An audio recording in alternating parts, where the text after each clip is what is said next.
So today's episode, let's talk about meds, bro. All right. Right? Well, let's just talk about the meds me and you work with then.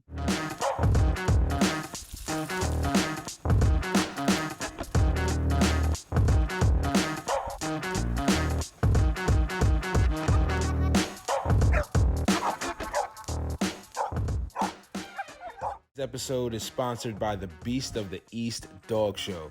Come join us and see some of the best dogs in the country, meet world-renowned breeders. There's going to be working events, 2 ABKC sanctioned shows, and so much more. November 4th, 2023 at 103,000 Courthouse Road, Chesterfield, Virginia. Don't miss the event of the year. We'll see you there. The first one that comes to mind, let's talk about acepromazine. All right. It comes in 10 milligrams and I think 20 milligrams and injectable. I prefer the injectable. I like it because it can be given IM, it can be given sub-Q, and you can shoot oral. You can shoot it right in the mouth. That's why I prefer it. Yeah. The dosing is a lot easier with oral too, you know? With the ACE, now you're talking about the liquid form that you use, or you're talking about the pill, or you're talking about both? No, the liquid form, it's injectable for the matter of fact, but you can use it orally too. That's what I like about it, is like when especially we first started using it over here, man, like to me it's like, and it's funny because yet again, like when I talk to it with June and all the other like breeders that have been doing this for a long time, it's like that's a drug that's up there that like every real breeder that's been doing this for some time usually has in their arsenal. And like I love it because of the simple fact, yo, bro, I had on this table right here, it was like 120-pound XL going crazy. Like she would not sit still for nothing. Yo, bro, hit her with a little bit of ACE. Yo, she was just chill, and we was able to do our TCI. Otherwise, there was no way I was gonna be able to even AI her. Yeah. I mean, it's good for anxiety. It's good for fireworks. It's good for if you're showing a dog that's sometimes if you're given a very, very small dose, if you have a dog that's extremely aggressive, but a beautiful representation, not towards people, but towards other dogs, you can ace them a little bit, and bro, you can still present the dog to where he just doesn't care. You know what I mean? It's just a chill pill. It's basically a chill pill. You know what I mean? Yeah. Term. You know what I mean? But I mean, I like it because I live out in the country. So when 4th of July, New Year's, they out here shooting guns, bow, bow, bow. You know what I mean? So I like it, so I can just go outside and just walk right down the line and just shoot everybody up, and then shit, everybody's half asleep for about 12 hours. It's the quietest it's ever been. Yeah, right. I mean, what I'll say, like with the ACE, is I feel like, like you said, if you're gonna try to get the liquid form, because like you said, you can put it under the skin, you can inject it into muscle, you can give it orally instead of just doing pills where you. Well, not only that, you can control the dose better. Where a 10 milligram or 20 milligram is the only other way you can. Now you can bust them in half, but what if you have for an example, if you're shipping a dog that's maybe 8 weeks old or to 12 weeks old, and it's the first time he's ever been separated from his parents or his siblings, and you know what I mean? You can try Benadryl the night before and see how it works on the dog. You know, give him a little bit of Benadryl. Benadryl, I think, is 1 mg per kg. So, you can give them a Benadryl pill normally, and they'd be pretty chill. But if it don't work, now ACE does have a side effect. People understand one thing. One thing is, it is a very small percentage. But if you have a crazy dog, it might make the dog a little bit more cuckoo for that little bit of time. So now, in your experience in the years that you've been doing it, how many? I've seen it once. At once out of probably what, thousands of dogs, right? I went through this year alone. I probably went through two bottles. You know what I mean? So you know how much that is. And I've never seen it yet off them 2 bottles. I seen it. I never seen one of my own dogs. I seen it in the clinic one time where we gave the ACE for something else. We were using ACE for something else, and that dog went ape shit in the damn cage. Wow. I've seen it once in a blue moon. You know what I mean? So and even then, the dog was still fine, though, right? Yeah, that was fine. It's a pretty safe drug. medicine I would use. A lot of veterinarians will not give it to you over the counter because in liquid form, because in high doses, just it can be fatal, or the dog could be literally almost in a sedated form for a long period of time, for 2 or 3 days. Like, so it is not it's not a beginner's med. I'll tell you that. It's not like, it ain't like saying, hey, just worm your dog. It ain't the same. It ain't the same as a wormer. You know what I mean? Yeah, and I've learned even with dealing with it is like the fact of like how there's there's different levels to the sedation. So there's like a light just knocking off the edge versus like, okay, we really kind of need to put this dog like, really under, not under, but you know what I mean, like really calm her the heck out, because we gotta do whatever the case it may be. You know what I'm saying? Because a lot of times people use it to cut toenails. That's what a lot of vets give it to, people for, especially large animals. We'll say you have a 120-pound or 140-pound XL, right? And you want to cut her nails, and she acts crazy. I mean, cuckoo for Cocoa Pops. You give her an Ace, you know what I mean? She'll let you do them shits easy. Another reason would be some dogs don't like to have their ears cleaned, or their folds cleaned, or their teeth brushed. These are things you can use it for. I'll use another prime example is not too long ago I was dealing with an auroral hematoma. So the ear was filled up. Dog wanted to keep scratching it. There was obviously it was because they had an ear infection going on. So that's actually gonna probably lead to the next medication. But I had to give her ACE just to get in that ear because it was so bad. We had to drain it because it was filled with blood. I mean, if I could put a picture somewhere here, I'll show you guys an auroral hematoma. That's it's some work. It's an ear filled with blood. Well, here's another thing. I think I sent it to you. Acepromazine actually induces colostrum. Really? Remember I sent that to you? Yeah, I sent that to you. I was reading it on the I just made sure I found it myself. It's on. Can you see the shit? It's I found it on the website. What was the Royal Canin website? And it was based. It's it releases the secretion of colostrum.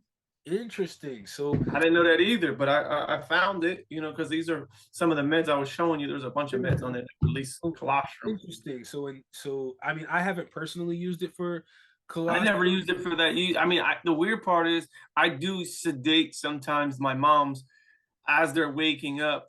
Yeah, they're anxious, or it makes sense. I ace them a little bit, just a small. I don't give them nowhere near the amount that I would do to, knock the edge off with fireworks or nothing. I just give them a small dose because they're already kind of groggy, and I know a lot of times when the dogs wake up from C-sections, it's not pretty soon.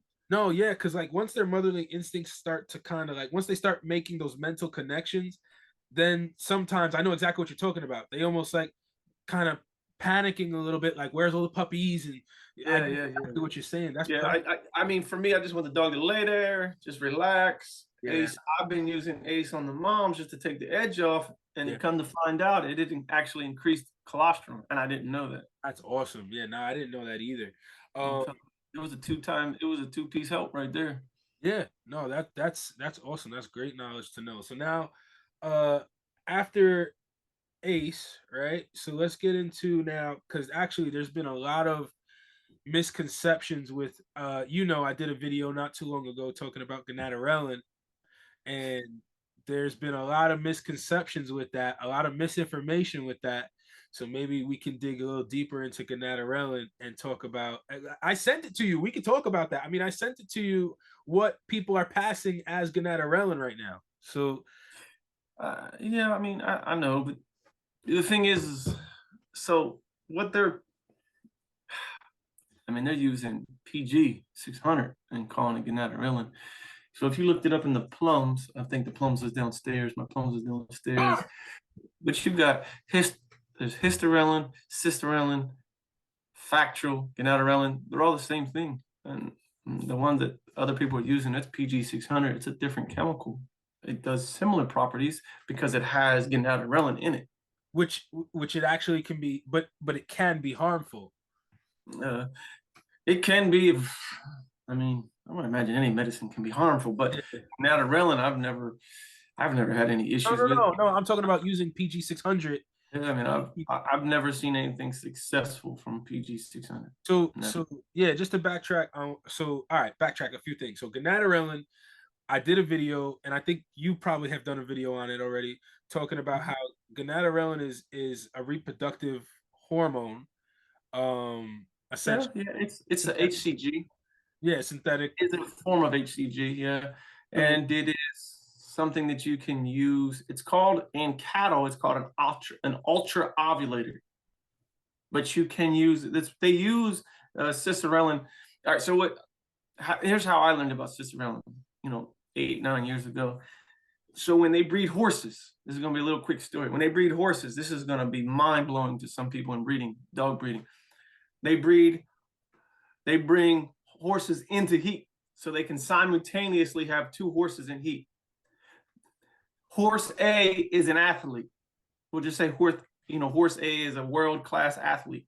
They get her pregnant. They take her baby, they do an ovarian flush, they get her embryo, an embryo flush, they get her embryo and they put it in the second horse. She is a surrogate mother, for lack of a better understanding. Her body accepts it because she's being chemically induced into heat cycles with gonadotropin and luteolase. They use luteolase as well to bring them into heat. And then they use cicerellin, boom, to make them ovulate, to accept the ovarian. The body's going through all the hormonal changes as if she they was. do it simultaneously. So when a horse A is pregnant, they flush the embryo out and then they put it in horse B. So horse A can continue with her, NFL career, or her, obviously it's not NFL, but her career. Say she's a barrel racer, or she's a jumper, or she's an actual racehorse. That's how they get them pregnant and make money off of them. Wow. To tell me that shit ain't. Listen, the first time I ever seen it, I was like, yo, what the fuck? Yeah. Is it? How we do that for dogs? Yeah, that's what I asked the vet. Yo, can we do this shit for dogs? They were like, nah, it's too small. But yeah, they have like this weird cup. They stick it in, and it flushes the, shit's crazy. And then he was like, yep, we got it. It don't look like absolutely nothing. It don't look like nothing. I've seen it under a microscope. It just looked like a bubble. Wow. This shit is crazy. So, yeah, so they use gonadotropin or hysterellin or cicerellin.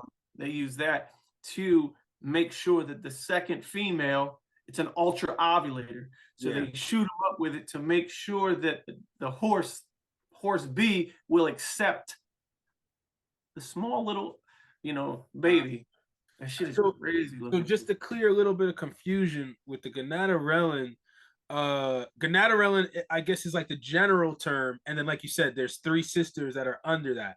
Anything else other than cicerellin, factorial, it was factorial and hysterellin, right? Yeah. If anything other than those 3, it's a different hormone. Like, for example, like it's a derivative. Yes. So like some people are selling, and when I looked at the bottle, I didn't even realize it. It might have even been you who pointed it out. So someone was trying to sell gonadotropin, which is different from gonadotropin. Which it's still a hormone, and it will still do similar properties, but I don't know if it's an ultra ovulator. I have never read in the book where it's an ultra ovulator. Well, so I don't know.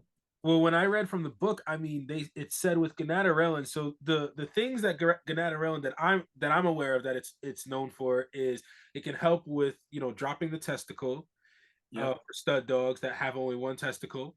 It can help with ovulating, getting larger litters, release of more eggs. But it makes eggs drop more together rather than one here, 2 here. It makes them all drop together. Got you. So the releasing of more eggs, as well as what I read in the Plum's book, it was also saying that actually it increased the chances of females actually getting pregnant. So it said there's a few other things that it does for females. It can also, if you have ovarian cysts. Yes. Oh yes, ovarian cysts. So you can give it at a higher dose and it will pop the cyst. I'm not recommending anyone do that without a veterinarian's help, because that is not something you should just take lightly. Sometimes you don't want to do surgeries to cut the dog open because they have very small cysts, and that's why some of the dogs can't get pregnant. You give them a shot of that, it will pop some of those cysts. And the other thing that it will do in dogs, in male canines, it will induce a higher sex drive. Oh, yes, yes, yes. The libido. It'll help the libido in the stud dogs. What I've also been finding too is, and this has really just been within my own dog breeding program. I've been finding that it's been helping. Hey, call it coincidence, but I've been finding with dogs that have been coming here and I've been doing breedings and whatnot, it's been actually helping them get through split heats. I've been using it for split heats because it's an ultra ovulator. It pushes them through heat. Yeah. It also will help with those dogs. 9 times out of 10, the reason it's helping, just so you understand, and this is a weird part because this is literally a conversation that we would have right now, is that it's more than likely that dog might have ovarian cyst. So when you give them the shot, it's pushing them through. So a lot of times you'll notice with dogs who have ovarian cyst, you might not know your dog has ovarian cyst, but if you get a dog who split heats a lot, or when you're doing progesterone, you stop at like a 5 or a 6, and she doesn't do anything. She stays at like a 6 for like a week. You're like, man, what the fuck? And then she just stops bleeding, stops everything. More than likely, she has ovarian cyst. So what you're doing is by giving them the shot of, gonadotropin, you're actually pushing them through that barrier. That's what it's basically what it's doing. You might be popping some of the cyst. Exactly. So no, that makes a lot of sense. And like I said, we've done that with a few dogs, and like, holy cow, like and I'm not talking about like literally we do, our regimen of however many days we'll put her on the gonadotropin, and then literally, I mean, right after we stop treatment or right when we're done treating, we do a progesterone, and she was stuck for a week, not anymore. And she just keeps going up after that point. So what we need to do is, since you do all that with all those people, we should start keeping a record. Like I gave them a shot. Did she take? Did she not? You know what I mean? Because you want to know if just because you pushed through the boundary, did it work though? You see what I'm saying? Not necessarily just I pushed her all the way through. Now did it work? So for me, when I use frozen semen, I use gonadotropin. I do it a different way. I do a much higher dose, and I do a one-time shot the day before I breed her. So all the eggs are right there. So when I put the semen in, frozen semen, it's there. You know what I mean? Gotcha. That makes a lot of sense. And I mean, so far for all the dogs that we've come and have done, we did our testing and we gave gonadotropin. I would say out of maybe like 10 dogs, I would say maybe one didn't take, to my knowledge right now. So we've had, I mean, obviously, we do it. Oh, that's good. That's good rate. That's a good ratio. Like we do good testing, we do good testing, and like, you already know I'm equipped for semen evaluation, all that stuff. So yeah, like I said, I to my knowledge, as of right now, it's just like one out of like 10 dogs. So we've been doing really good. Now, as far as the larger litters goes, I would have to do more tests for that. I haven't done enough tests as far as like to confirm like, this doubled her litter size or something like that. You know what I'm saying? But I mean, like I said, we've had great results, and the people have been using it. Well, people can't want a miracle neither. If you have a Frenchie, you can't expect her to have 12 puppies. Yeah, exactly. I mean, an average Frenchie litter is between, I want to tell you, average litter is between 3 and 5. So if you get an average litters, I mean, the levels play a part too. So you can hit her with gonadotropin all you want, and like, for example, like if you're AIing or TCIing or surgically at like wrong numbers, then same thing. Like you can't expect a miracle. You can't expect the drug to do everything. You got to be breeding at the right numbers, and or monitoring the rate in which the numbers are increasing on progesterone. A lot of people don't do that. I promise you that is the biggest downfall. The progesterone, when it came out, it was an amazing tool, but some people just don't get the concept on how to use it. She a 14. I'm glad that you can scream a number out, brother. But a 14 means nothing to me. Like I have a dog who's a 10 today. Does that mean that she's ready? No. You know what I mean? She was a 8 yesterday, so she's a 10 today. When I tell you them two numbers, no, she's not ready. You know what I mean? So 100%. Well, I'm just going to use that as an example. I had a dog over here the other day, literally yesterday. She was here yesterday, and they bred her last time, not with me, but she didn't take. So Here's my question for people. Watch this. I don't mean to cut you off, but here's my question. How much are your progesterone testing? Like the strips? Like how much is No, how much do you charge people for progesterone testing? like 65, you know? All right, so $65. So you wait so many days and you test her and she had 5. And you say, all right, it's Monday. I'll be back Friday. Brother, you honestly think by saving the $65, then you're gonna be mad at me when your dog don't take. If she a 5, I tell people, this is what I tell people. Once you hit a 5, if you can afford, I would test the bitch every other day until you hit a 10. When you hit a 10, test the bitch every day. Yeah. No, like $65, bro. Let's be honest. You cheap on $65 for one test, and then you be mad at me when the bitch don't take. Yeah. Well, okay, if you don't want to do it that way, contact my man right here and buy a progesterone machine. Like on some real shit. Like it ain't hard to. Now they got whole blood. Where all you gotta do is draw legitimately 2 drops of blood. Yep. Breedershacks.com. But you know what I mean? But you see what I'm saying? Like people want to take the cheap way out. For the amount of money you go to a vet's office and you pay, a progesterone, say it's $100. I get it, guys. I understand it because you're paying $100 a wop. But if somebody like you, like, hey, Angel, listen, man, when she hits a 5, can I leave her here? Or when she hits a 10, can I leave her here? And you tell me when the ship's seeming. Like, it ain't that hard, man. Like, then they want to get mad at you and I when, oh, you weren't right. She wasn't right. You gave me one number, my man. Yep. Well, prime example is, like I said, that dog that came by, she wasn't pregnant. I mean, she didn't get pregnant the first time. So they brought her over and she went all the way up into, I think the first test she was a 5. Like the next test, she was like a 7. And I think we kept testing all the way up until she was a 19, right? So even for somebody like myself, I was like, okay, you know what? We saw a little bit of a jump when she went from, I think it was like, she was like a 14, then she went all the way up to, it was like a 19, almost a 20. So in my head, I was thinking, all right, you know what? We got the stud dog here. Let's do the first AI. But what people make the mistake also is not doing what I call progesterone out to make sure her numbers continue to go up. So for example, after we did 3 AIs, because that's what he wanted, I usually only do 2. He wanted to do 3, which was cool. But after the 3rd one, it turns out she was still a 19, which I was like, whoa, you know what, bro? Like, if we didn't do this progesterone right now, I could probably guarantee she wouldn't have gotten pregnant. Yeah, she wouldn't have. So we went ahead. That's when you use your gonadotropin. Boom. Shot her with a shot of gonadotropin. The very next day, you probably tested her, and her numbers were through the roof. Yep, exactly. So what people don't understand, that gradual, they're not building up the level enough to go into heat properly. And that's why, that's a prime example when somebody says, hey, she's a 14. The dog was a 19 and she wasn't even ready. That's why I hate when people stick me to a specific number as far as like, hey, what number do you breed your, what number do you do your AIs at? And I'm just like, and I always tell people doubles, and they'd be like, what you mean? 14's a double. And like, yeah, it is a double number. I understand what you're saying, but like normally when you have a 7, you should have a 14 the next day. That's what I mean by doubling.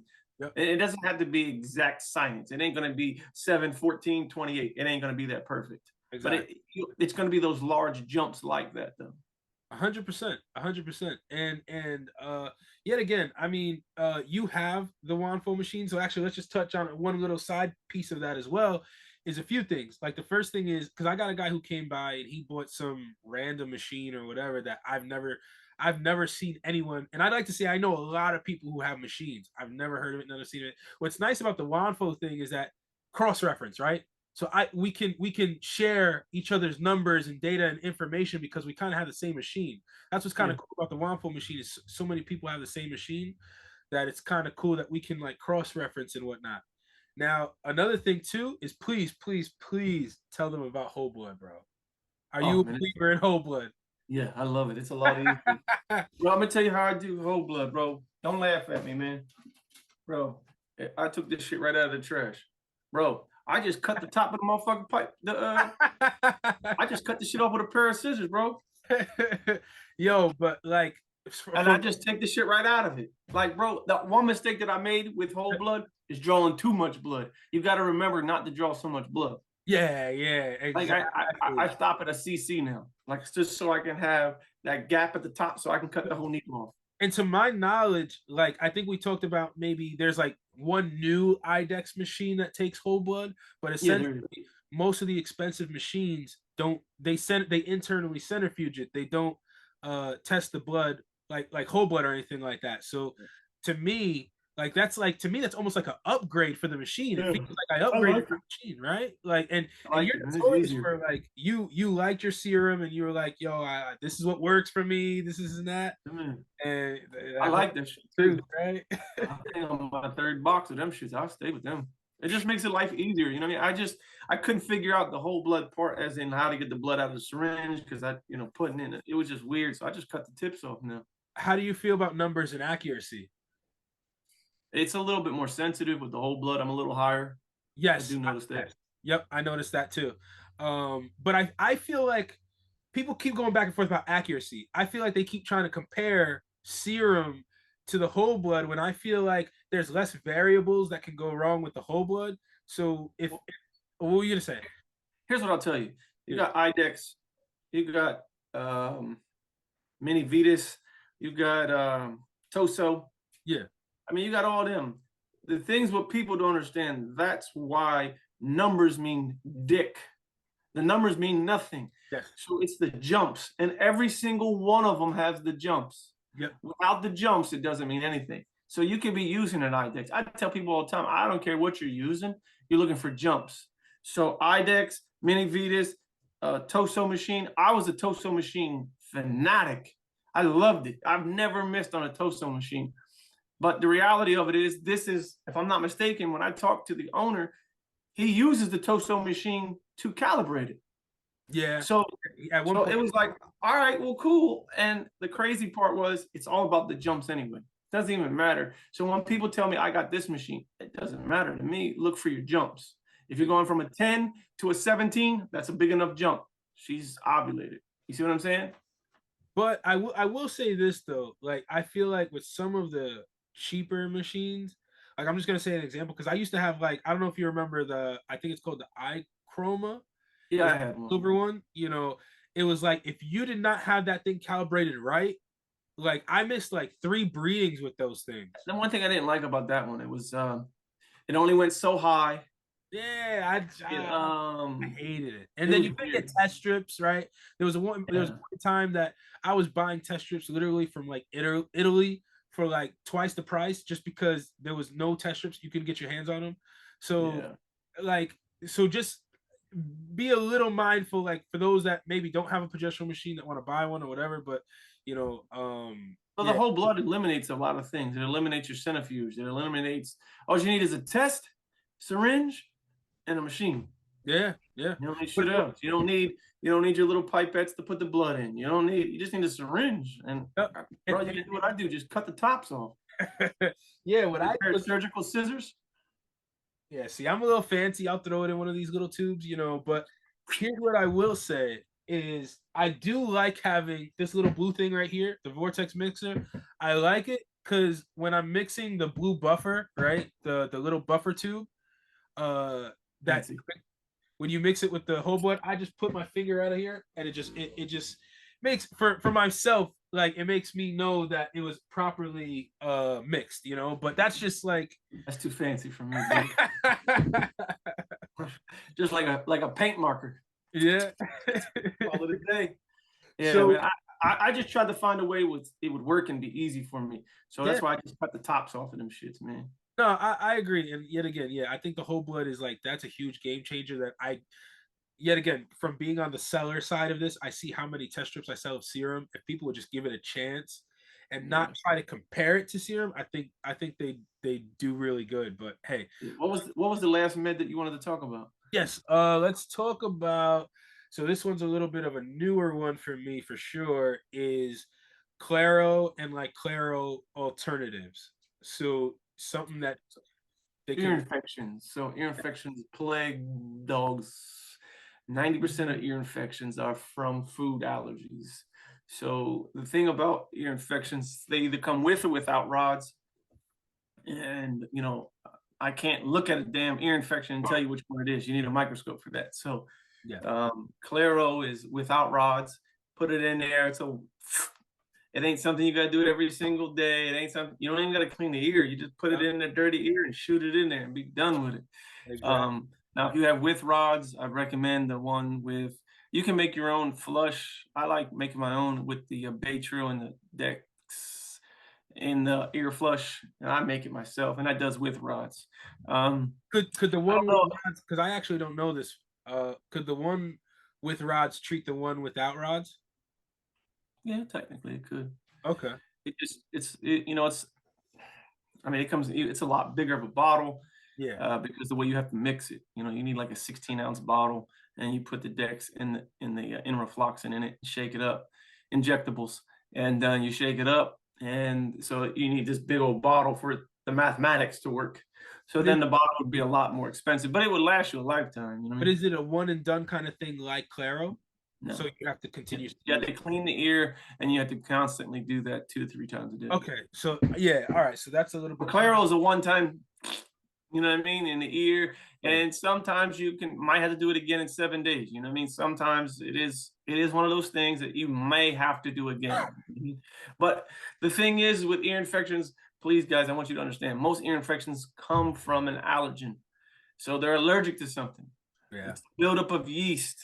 It's a bacteria. Like, it's coming from something that the dog is ingesting for the most part. Not all the time. Most ear mites come from cats for the most part. So if you have ear mites or some shit like that, more than likely you have stray cats around your house. A lot of people think it's ear mites, but for the most of the time, most of the cases that I've dealt with, I think it's ear mites. It's not. Yeah. Most time, dogs don't have ear mites. For the majority of the time, ear mites, unless you have cats. That's why I asked you, do you have cats? Yes. Then okay, we can think that maybe it could be ear mites. And I'll just say, like, for the people who do have the time, right? Because I used to use this before I knew about Claro, is like, if you have the time to clean out the ear virtually, every day for a little bit or whatever the case may be. I mean, what we used to use was Monostat 7, for the yeast, for women, Monostat 7 and hydrocortisone cream that you could buy. You could buy both at CVS, and I would mix the two, throw it in the ear. And that thing, like, it worked wonders, like I said, but you got to do it daily. Claro is amazing because you're going to do it once, maybe twice if it's bad. I've only seen once or twice where you need to do it twice. You know what I mean? I've seen it mainly just one time shot. The only thing you got to be Claro is when you put it in and you got to massage, you just got to make sure you don't get that shit in your eyes. It will blind you. What I love about it is, like, what I didn't realize is when I was reading it, it's like it's a steroid. It's anti-inflammatory. There's antibiotic in it. Like So the anti-inflammatory was the steroid, whatever you want to use the word, is to take the swelling down from the ear. So that's the same thing with the other one with Dex. When you put the Dex in it, is to take the swelling down from the ear because the ear is inflamed and it's painful. So that's why they're digging at it, because it's hurting. And they're not digging at it because it's black in there. You know what I mean? Yep, and the ear starts to, like, some people, it gets so bad that the ear, it puffs up and everything starts to close up, and people find a hard time even trying to clean inside the ear. Then you can't do a Monostat 7 or a hydrocortisone because the ear. I've seen it to the point where we've actually had to go in and remove the ear canal. Wow, really? It's a procedure where they take the ear canal out because the ear infections are so bad. Wow. It's pretty gruesome looking. That makes it go away though afterwards. That makes the. Yeah, for the most part. Gotcha. But if you get into the point where it's, for lack of a better understanding, cauliflower eared out, where it's all solid, you can't even see in it, there's nothing they can do for you. Gotcha. You got to be able to get into the ear to cut the canal out. And that cauliflower ear is blocking the hole, so you can't get in there pretty much. Gotcha. So I like that. It's a good, easy way of doing it. And it's one of those things, as a breeder, as a busy person, it's a one and done. Like some people, like, for an example, this is a different medicine, but cephaloxime versus cephalexin. Cephaloxime is a one-time pill. It's a lot more expensive, but if you're a busy person, or cephalexin, if you do not remember to do it every 12 hours, you have to start over every time you forget. Yeah, because of the half-life of it. Yeah, because that's what the book tells you. Well, a lot of people are like, I skip one, it'd be all right. Nope, not with cephalexin, not with a lot of meds. But like cephaloxime is at every 24 hours, and it stays in the body longer. It's a lot more expensive, but it works. Same thing with the ears. You know, you got meds that you can buy, you can do in the ears. There's a bunch of off-brand stuff you can put in the ears, but you got to do it 2 or 3 times a day. Sometimes you got to keep the ears clean. Claro, you don't even got to clean the ears out. That's what I like about it. That's why I love it. Because like I said, you throw it in the ear, you don't even got to clean the ear, and then you just go about your business. I just wish I remembered the actual, like, so for the people that have any questions about, because I think we're down to a minute. So for the people that have any questions about any of the meds we talked about, like the best advice I could probably give, go check it out in the Plums book. I know Chris, he's always talking about the Plums book. And you can find, like, you know, there's also we're going off of brand names for some of the stuff. Like Clara, I believe is the brand name, right? But there's there's the actual like scientific name. If you check in the Plums book, I don't know it off the top of my head. But and then, like, for example, acepromazine, that's the actual drug name that you can search up. And I think there's different brands for acepromazine. So same thing with gonadotropin. Gonadotropin is the actual medicine. Yep. The names, factual, hysterelin, cisterelin, they're just names. So anyway, guys, we're at the end of this episode. Hope you guys enjoyed it. We'll see you on the next episode, guys. All right. Deuces.